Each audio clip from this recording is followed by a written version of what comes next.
siang semuanya. Aduh, udara di kota Jakarta lagi cerah ceria ya. Seperti hati kita semua, mudah-mudahan saya Karus siap menemani Anda di acara Rumpi No Secret. Wah, hari ini ditemani oleh Dani di pojok sana. Kita kompak ya hari ini ya, bener nggak janjian?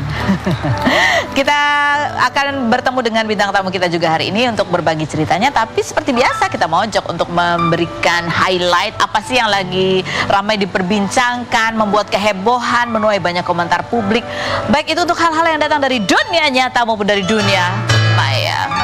Kalau ini kayaknya dari dunia maya banget gitu ya, berkaitan dengan mantan pasangan suami istri yaitu Feby Marcelia dan juga suaminya yang namanya Revan Arya. Ya. Naria kan dia udah pindah tuh ya. Revan kan udah pindah ke Bali. Febinya di Jakarta aja. Kan sebenarnya mereka juga nggak ngumumin pada saat itu, cuma netizen aja yang ini kenapa sih kok LDRan gitu. Tapi kan ternyata terakhir sudah diklarifikasi sama Feby bahwa mereka memang sudah berpisah. Padahal nikahnya kan di usia muda banget ya Feby ya. 18 tahun. 12 tahun ya pernikahannya ya. 12 tahun pernikahan. Nah, kenapa lagi rame lagi? Gara-gara Feby tuh kemarin kayaknya 2 hari yang lalu bikin konten di TikTok. Kontennya itu tentang selingkuh gitu. Nah, akhirnya netizen jadi salah sangka. Dia pikir lagi menyindir mantan suaminya gitu kan. Sehingga akhirnya ramailah Instagramnya Revan ini. Siapa namanya? Revan. Ya, dikomentarin atau bukan cuma dikomentarin, malah dimarah-marahin sama netizen, ya kan, dituduh selingkuh. Sampai akhirnya dia harus mengklarifikasi. Coba kita lihat dulu dong, seperti apa sih kontennya Feby dan seperti apa komentar netizennya. Kita lihat yang berikut ini. Udah pernah diselingkuhin, tapi selingkuhannya lebih jelek dari kita apa belum, Dek? Picek ya, Dek ya. Padahal itu kan pakai suara ini ya. Gitu. Kayaknya kalau maksudnya hati-hati deh kalau bikin konten ya kan nih. Soalnya gini nih, jadinya mantan suaminya diserang sama netizen. Bunyinya adalah, coba kita baca komentarnya. Muka standar selingkuh pula, astaga. Tapi dijawab ya sama Revan ya, siapa yang selingkuh Mbak? Buset kan gitu. Aku kebayangin Revan ya bangun tidur ya kan. Gitu. Ada apa ini gitu ya. Yang berikutnya coba kita lihat. Benar yang selingkuh laki-laki 22 tahun. Mesti gimana sih? Ini nggak jelas, ini kenapa dimasukin kalau nggak jelas? Sam siapa? Berita dari mana? Ada bukti katanya gitu. Yang berikutnya. Itu jamnya. Kenapa aku baca ya? Kok ada tulisannya? Tumben amat ada tulisan jamnya. Jangan berulah makanya bang, galau deh jadinya katanya gitu. Berulah apa ya? Hati-hati jangan fitnah kak. Yeay dibalas sengaja biar abang ganteng balas. Astaga. Aduh, aku gak ngerti lagi ya. Oke, yang berikutnya. Ini yang beritanya dia selingkuh ya katanya gitu. Berita mana? Hati-hati fitnah kak katanya. Yang berikutnya ada lagi. Kalau selingkuh gak perlu dikasihani katanya. Kok itu 4 hari yang lalu? Siapa yang selingkuh mbak? Hoax mbak, udah. Tanya yang bersangkutan belum mbak? Bener karena selingkuh nggak? Gitu. Yang berikutnya ada lagi nggak? Nggak. Sampai akhirnya si Revan ini bikin video klarifikasi. Karena kalau dijawab satu-satu ya capek ya. Video klarifikasi seperti apa sih? Kita undang kali ya Revan. Kemarin kita ke Bali nggak ke? Aku tanya sama Revan pada saat kamu di ini, kamu nelpon Feby nggak? Feby, apa yang kamu lakukan gitu nggak sih? Nah ini ada juga yang komentar soal kenapa kalau emang nggak ada perselingkuhan, tidak ada KDRT, lalu kenapa dia bercerai gitu, dan itu dijawab ya. Kok bisa cerai sih kak? Aku sampai syok loh dengernya, padahal kelihatannya baik-baik aja, tiba-tiba cerai katanya. Jawabannya begini ya, jangankan kamu, aku yang digugat aja bahkan udah pisah hampir setahun masih syok sampai sekarang katanya gitu. Ya kan? Apa kata Feby? Ada nggak? Nggak ada. Tapi bukan tentang perceraian ya. Ini kita pernah beberapa kali wawancara Feby, waktu itu udah bercerai tapi dia belum publish, sampai akhirnya ya udah dia menginformasikan. Dan ini ada nggak sih maunya? Mau ditayangin nggak sekarang? Jadi kita tayangin sekarang. Dari perjalanan itu kerikil yang paling terjal tuh apa? Kalau yang paling terjal itu mencoba merubah karakter seseorang. Dan itu nggak bisa gitu. Jadi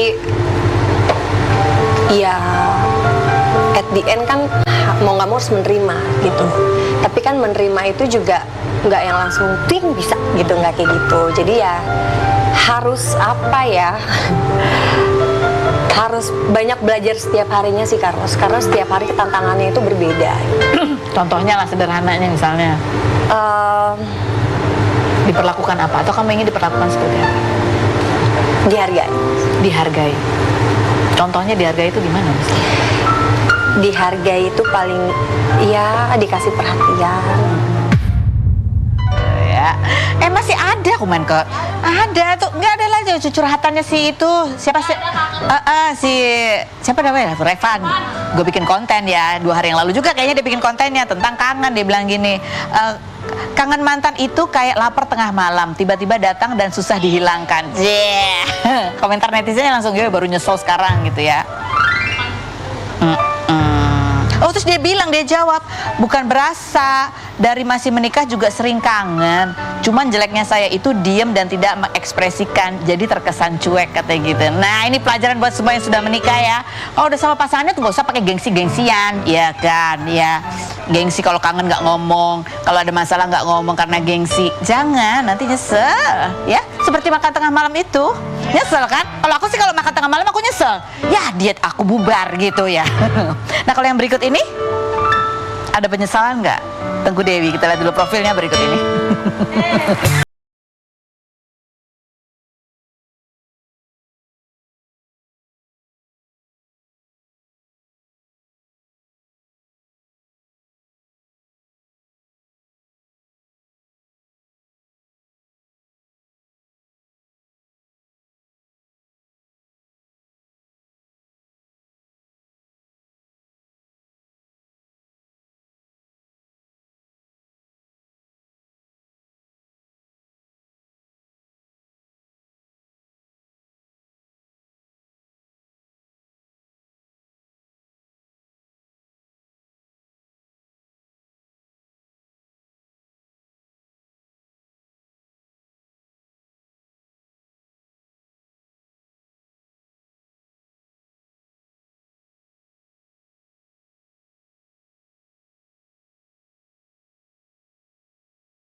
Sudah bersama dengan Teguh Dewi.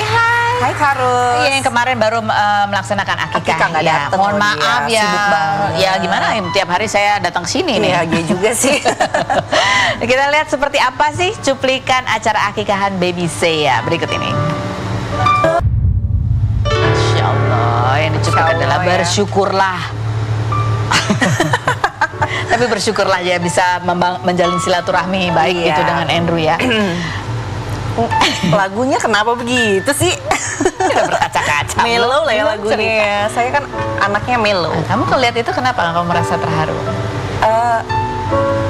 Kalau misalnya bisa diubah ya, misalnya saya penulis skenario gitu, pengen ada part-part yang aku pengen ubah gitu. Apa? Iya, pengennya nggak ada kejadian yang tidak diinginkan ya. Pasti indah banget ya, maksudnya lengkap banget gitu. Punya anak sepasang, semuanya sehat, nggak ada kekurangan satu apapun, udah disiapin, udah tahu. Itu aja sih. Cuma kan namanya hidup, aku nggak pernah tahu ya jalan cerita hidup seseorang itu, kita hanya wayang gitu. Kita pengennya begini-begini, tapi di pertengahan jalan ternyata tidak sesuai. Ya aku berusaha untuk menerima dan ikhlas dan ya move forward ya ke depannya aja. Itu aja sih Kak. Ya, kesedihannya adalah karena ya mimpi kalian kan sebetulnya sampai maut memisahkan gitu ya. Mimpi kalian, Ya, aku kayak kamu doang. Ya kan awalnya menikah pasti Iya. harapannya yang baik gitu. Apalagi kalau lihat kan senyum-senyum kalian berdua tuh bahagia gitu. Ya. Tapi kamu sendiri pada saat ya ini adegan-adegan apa ya kalian menjadi orang tua gitu ya. Apa sih yang kamu rasain pada saat itu loh? Sebelum aku bikin acara akikahnya Zea kan ini juga bukan kesepakatan aku aja ya. Sebenarnya dari hamil tuh kan memang nih kejadian ini tuh berjalan aja. Aku udah kepikiran ini nanti kalau misalnya anak aku lahir gimana ya. Terus akan ada akikah juga, gimana ya, baiknya gimana ya. Aku tuh nggak mau menghilangkan hak anak aku gitu loh. Karena dia nggak salah loh lahir ke dunia ini. Jadi aku tetap pengen dia itu dapat kasih sayang kedua orang tuanya. Karena kalau misalnya aku tiba-tiba aku bermasalah sama pasangan aku, tapi aku menghilangkan haknya dia, itu sama aja dengan aku zolim ya. Itu aja sih. Tapi apa yang kamu ya? Ini kan kalian melakukan tugas kalian sebagai orang tua gitu ya. Pada saat itu hati kamu berkecamuk apa sih? Saat itu aku benar-benar udah siapin mental aku sih. Jadi udah saat itu ya biasa aja, karena sebelumnya aku kan udah komunikasi juga ya. Jadi nggak yang ujuk-ujuk tiba-tiba ketemu di situ. Kita udah ngobrol, udah komunikasi. Saat itu ya sedih pasti. Cuma alhamdulillah sih aku kuat sih. Waktu itu kan soalnya banyak teman-teman juga mungkin jadi ke distract ya. Jadi kayak ketawa-ketawa karena kan momennya momen bahagia. Jadi nggak ada juga yang tiba-tiba ujuk-ujuk gimana sih sebenarnya, pada kepo gitu kan.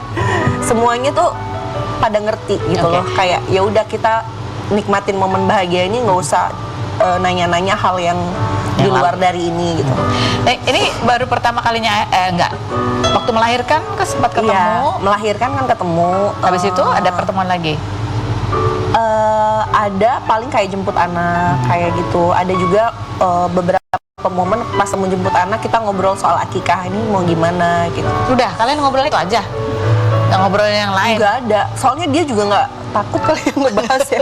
Dia lebih kayak ya udah gitu loh, terima ngomongin yang lain aja. Kalau ada lihat dari satu foto tuh ya pas di capture gitu ya, walaupun ngeblur gitu kan kita lihat Andrew-nya kayak lagi ngeliat ke arah Tengku Dewi. Gitu. Masa sih? Ya kan ngeblur jadi nggak kelihatan sih ya, bukannya sih. Mana tuh coba foto yang tadi tuh ya. Ya, komentar netizen coba kita baca nih. Komentar netizen bunyinya adalah, suaminya lihat istri dan anaknya nyesel nggak ya? Ada ngerasa bersalah nggak ya? Udah nyakitin hati istri. Yang berikutnya, saya mah kalau jadi Kak Dewi ogah foto sama laki model kayak gitu. Yang berikutnya, ini ceramah Pak Ustadz nyampe nggak ya ke lakinya? Gitu.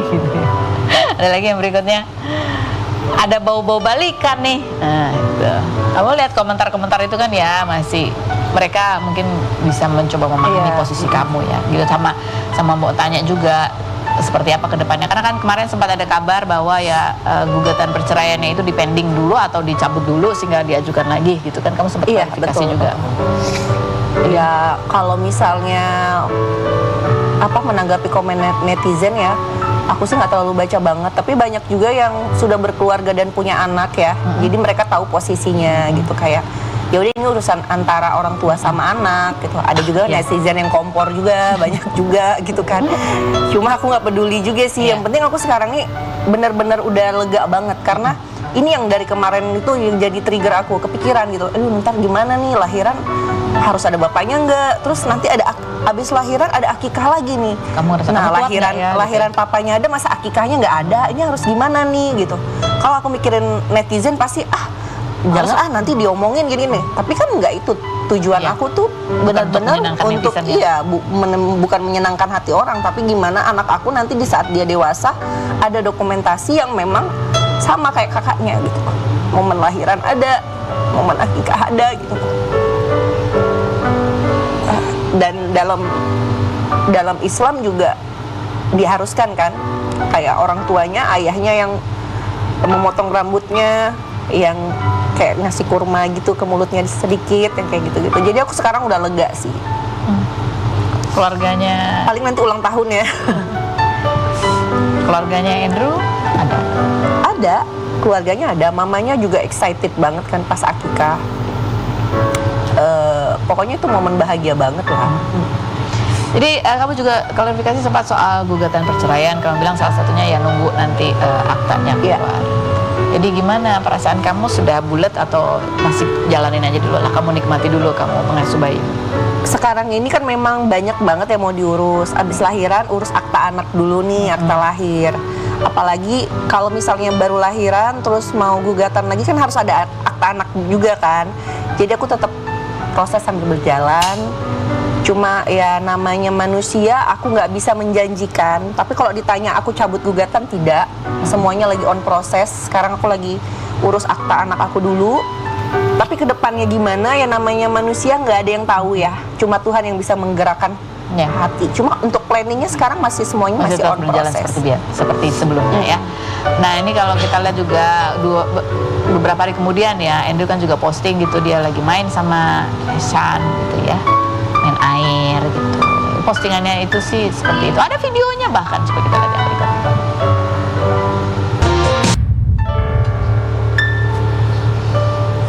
Ya itu dia bapak dan anaknya gitu ya. Kamu kalau lihat postingan ya, Andrew lagi posting dia main sama anaknya gitu, apa yang berkesan? Coba kalau dia bener gitu.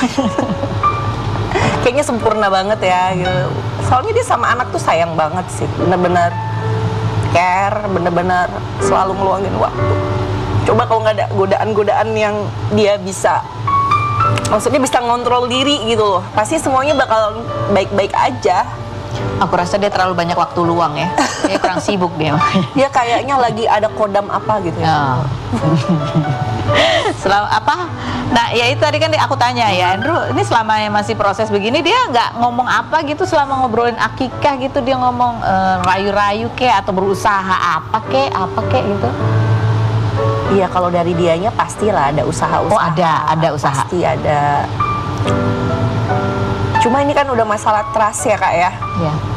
Kayaknya juga aku bilang ke dia, kalau misalnya baik-baik aja, yang ada udah nggak kayak dulu gitu. Iya pasti ada proses lagi untuk penyembuhan. Iya, aku juga nggak bakalan bisa 100% percaya. Yang ada aku hidup dengan penuh keparnoan gitu loh. Jadi kayaknya lebih baik ya kita jadi partner aja. Udah ada sih kayak obrolan-obrolan kayak gitu, udah ada. Dan dia juga mungkin menyadari juga ya, maksudnya kedepannya kayaknya lebih baik seperti ini.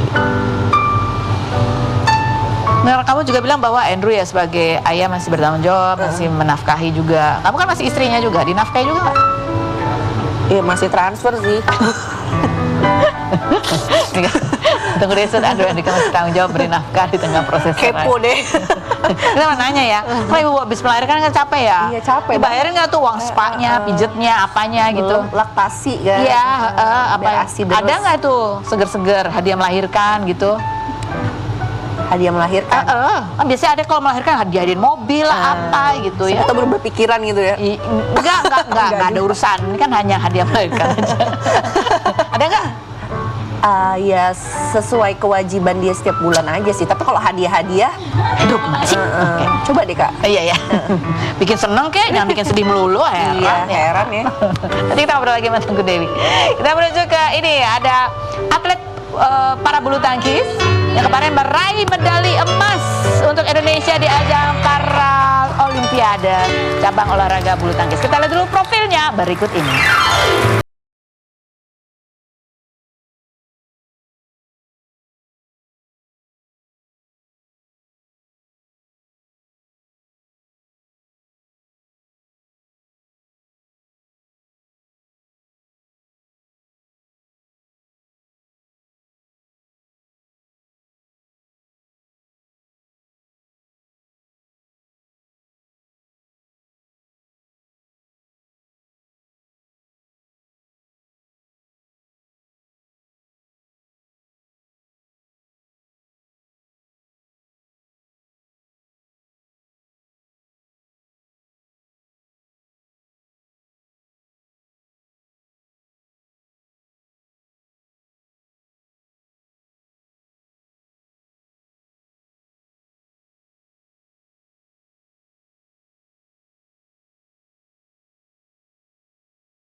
Dan Leani ini adalah dua atlet para bulu tangkis ya istilahnya ya, kemarin baru meraih medali emas, 1 medali emas dan 2 perak. Jadi ini untuk yang single ya. Double. Oh ini mixed double. Oh mixed double. Dan ini single. Yes, Oh iya salah ya kan. Salah lihat. Ini mixed double ya, medali emas ya. Dan kamu jadi kamu 2 medali. Wah hebat sekali. Padahal kamu persiapannya di tengah kamu habis melahirkan ya. Wah luar biasa. Coba kita lihat seperti apa sih momen pertandingan kemarin. lihat itu lagi, mengingat momen itu gitu, apa sih yang dirasain? Happy banget pastinya. Happy, senang juga, Mbak. Sedih. Masih sedih? Campur aduk ya. Sedih? Campur aduk. Campur aduk, haru ya? Haru. Haru gitu. Ini kan persiapannya 2 tahun gitu ya. Apa dari persiapan itu yang paling berasa banget sampai akhirnya bisa meraih medali emas? Kalau saya sih sebenarnya nggak nyampe 2 tahun karena 2022 itu saya baru melahirkan. Jadi sama Hikmat, saya itu bisa dikatakan dari awal 2023 baru saya mulai start pertandingan dengan Hikmat. Jadi istilahnya masih relatif baru ya, Iya. kalian dipasangkan ya, tapi bisa langsung nge-sync gitu, bisa langsung kompak ya. 1 tahun ya. Baru 1 tahun. Katanya memang senang dengan Hikmat karena ya dia lebih muda gitu, jadi kamu jadi lebih semangat gitu, betul kan segitu Iya. atau ada alasan lainnya? Karena ada beberapa yang calon memang yang partner saya yang lama atau sebelumnya kan saya sudah pernah ganti pasangan sampai 2 kali. Dan juga ada Hikmat. Nah, saya melihatnya potensi di Hikmat, dia masih muda, dia punya ambisi. Dan saya rasa dia sangat bisa untuk mengcover saya ketika di lapangan. Ketika di lapangan. Nah, pada saat di para Olimpiade kemarin gitu ya, apa sih kejadian? Ini kan All Indonesian Final. Ya. Buat kalian yang paling berkesan sekali pada saat itu apa, Hikmat? Ya, buat Hikmat ya, apalagi ini Paralimpiade yang pertama ya, Mbak. Paralimpiade yang pertama. Iya. Bisa membuktikan kepada seluruh rakyat Indonesia, khususnya buat keluarga juga ya, bisa memberikan yang terbaik. Ini kan pressure mentalnya luar biasa ya buat kalian berdua ya saat di sana. Iya. Bisa digambarkan nggak sih apa yang kalian hadapi sebagai atlet ketika menghadapi event besar seperti ini? Untuk pas pertama kali main adalah grogi ya, Mbak. Gitu. Apalagi pas pertama main ngelihat tuan rumah lawan Prancis juga. Gitu. Dan Prancis. Dari 1 poin ke poin 11 tuh bener-bener tegang. Di awal pertandingan Iya. itu tegang banget ya. Tapi akhirnya bisa dilewati. Bisa. Akhirnya bisa dilewati. Apa yang bikin akhirnya bisa kuat gitu? Dengan teriak-teriak ya bisa percaya diri juga. Bisa percaya diri. Liani, apa yang ya pressure mental itu seperti apa sih yang bisa digambarkan? Kalau saya ini Paralimpik yang kedua, Kak Ros. Jadi saya sendiri tidak, ya pasti ada perbedaannya, pasti ada pressure, tapi saya lebih percaya diri. Lebih percaya diri. Saya yakin latihan saya selama ini, yakin dengan proses saya, jadi saya bisa tampil dengan percaya diri di sana. Ya betul ya, kalian memang saling menguatkan berarti ya. Nah ini juga postingan Leani tentang ucapan terima kasihnya buat anak dan juga suami yang memberikan support ya. Baru melahirkan di tahun 2022. Ini, hai nak, gitu ya. Mami udah selesai berjuang di Paralimpik Paris. Maaf Mami belum bisa meraih emas di single, tapi Mami tetap bisa mempertahankan emas ya di mixed double. Terima kasih sudah menjadi anak yang sehat dan pintar dan tidak pernah rewel ketika ditinggal latihan. Setelah ini kita akan lebih banyak waktu untuk bermain bersama ya sayang. Dan untuk suamiku, happy birthday, panjang umur dan sehat selalu. Terima kasih sudah banyak mengalah untuk mensupport semua keinginanku yang masih ingin menjadi seorang atlet setelah menjadi seorang ibu.